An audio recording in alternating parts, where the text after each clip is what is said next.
Hello, I'm Grahame Booth. I paint watercolours. It's a bit of a windy day today, but you can see we've got a nice sky behind us, and today we're going to paint a few skies.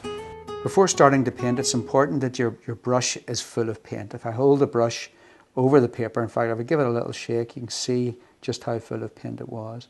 Now, the important thing is to put the paint on simply. So let's put it on simply, leaving space for the clouds. Now they don't look much like clouds, but if I rinse my brush, I'll get a little bit of yellow. I'm using raw sienna, and I'm going to go back into that but underneath it, and I'll just touch the brush to the damp edge of that first wash, and it will flow gently into the yellow. Keep the brush quite flat, just going up, and it's important to keep the brush flat. If you're too light with the brush, it will tend to deposit liquid on the paper and it tends to give problems. So that's the clouds formed. Then I can go back into my blue and get a little bit more of the blue in, just to create a sort of sky type effect, just putting the blue where you think it should be. And then as that goes down towards what would be the horizon, then the clouds appear to get flatter, so we'll flatten things out a little bit.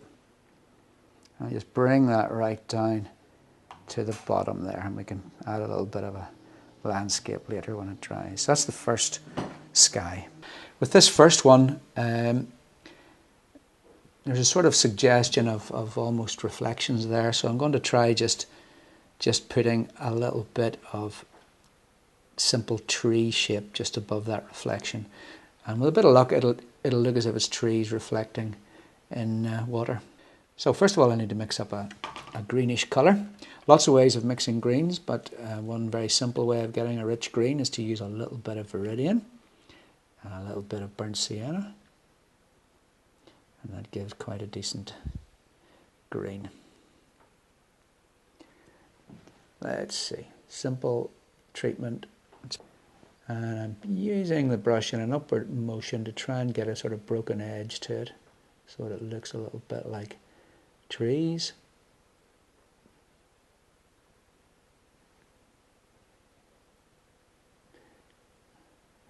And we'll bring that down to a nice straight edge there. Doesn't really look that much like a reflection, but anyway. With watercolour, you just never know. So we'll bring that out a little bit, and we'll just stop it there, and maybe start another one over here.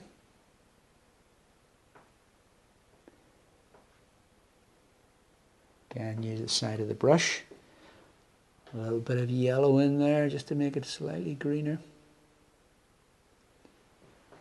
And that's enough to sort of suggest a body of water of some sort. What I can then do is, if I get some blue that I used in the sky, that's the cobalt blue, but have it quite dry, then I should be able to get a sort of broken effect over the water here. Let's see.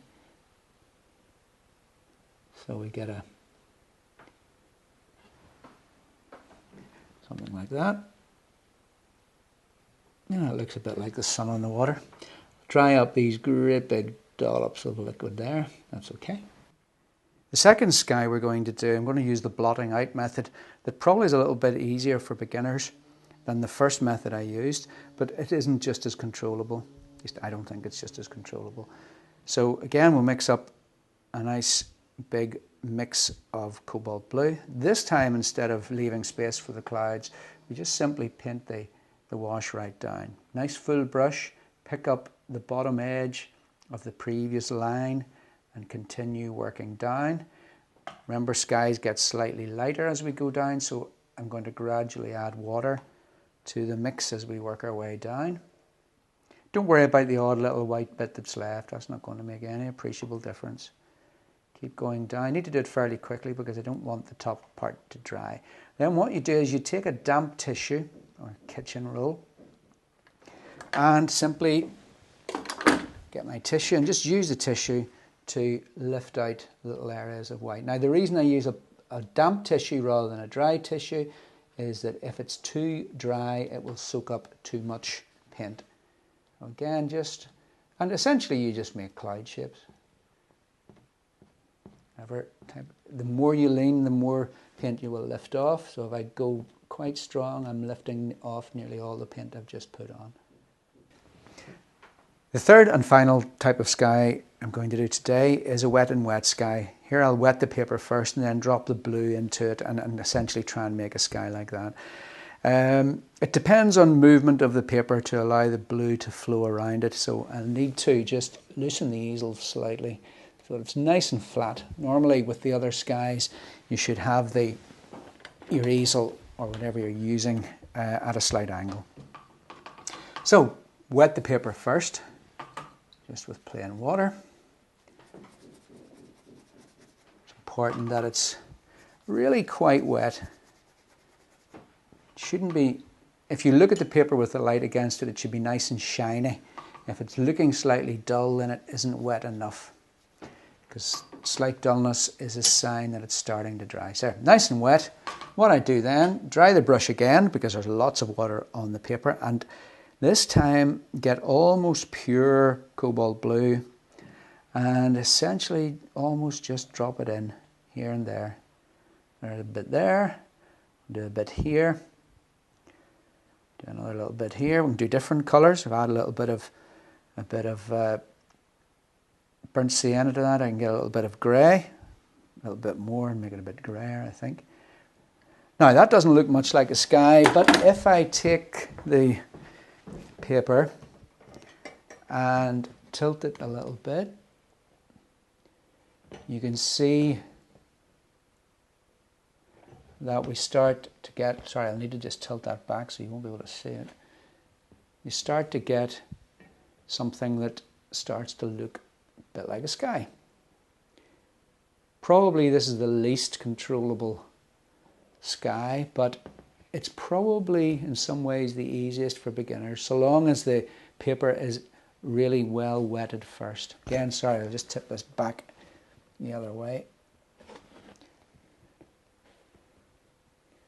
So again, we'll go for a little sort of distant headland jutting out into the sea. That's cobalt blue.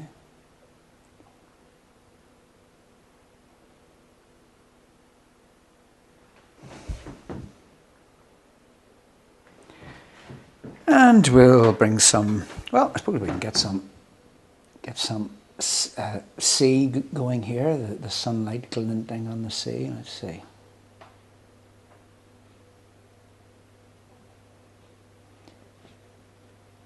Has to be quite a dry brush to be able to do this. Better take that right up to the headland there. It ain't going to work. That's not too bad. And I suppose some sand just to finish it off. Burnt sienna.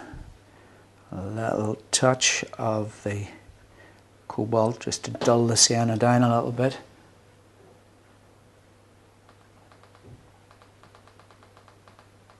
Leave a bit of a space there, that can be for the waves, I suppose. And finishing it off with a little bit of line just to sort of suggest seaweed or whatever. So there we are, 3 different ways of painting a sunny sky. Enjoy your painting. Bye.